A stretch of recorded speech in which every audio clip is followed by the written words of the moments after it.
We're talking about when is the right time to recover.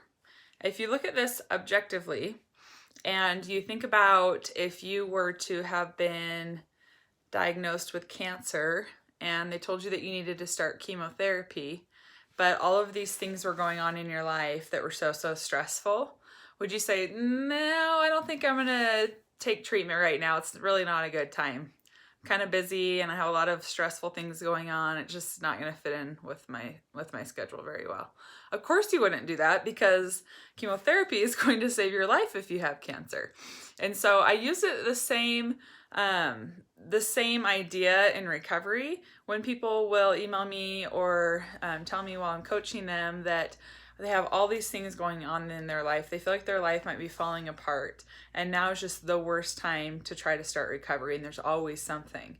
And so I try to use that example because really that is the truth. An eating disorder absolutely can take your life. If it doesn't take your life physically, it's going to take your life mentally and emotionally. It's not really living when you're a slave to your eating disorder.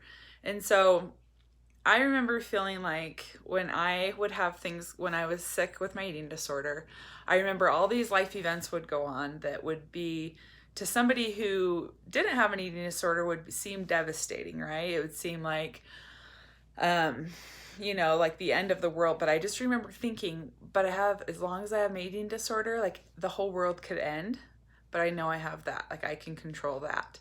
And now that I'm recovered, I'm realizing that things can go on and I can feel stress, but I respond to it like a normal person, like a normal human being would. And so it feels bearable. Everything doesn't feel so stressful and anxiety provoking. And so I want you to think about your own life right now and things that may be going on that are keeping you from wanting to start recovery or even to go 100% into recovery, and ask yourself, how is having the eating disorder helping any of those situations other than that false sense of control? So how is it that your restriction is helping with these life problems that you're experiencing? And how would it be to be able to enter recovery with these stressful things going on? It's going to feel hard and it's going to be a huge challenge, but I promise you, if you can get to the other side, all of these things that are going on will feel bearable. And so, in my life now, without feeling that anxiety and the worry and the stress of the eating disorder alone, things just seem a little bit more even keel. Everything just kind of, things come and they go and they come and they go, but it doesn't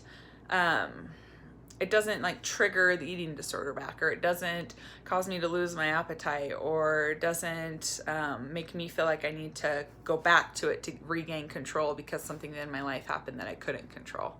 And so that's why recovery is so worth it. And I know that it feels very scary to start when things don't feel stable in your life, but perhaps some of that instability might be coming from the fact that you're struggling with that eating disorder. So give it some thought, and I hope you're having a fantastic Sunday. Thanks. Bye.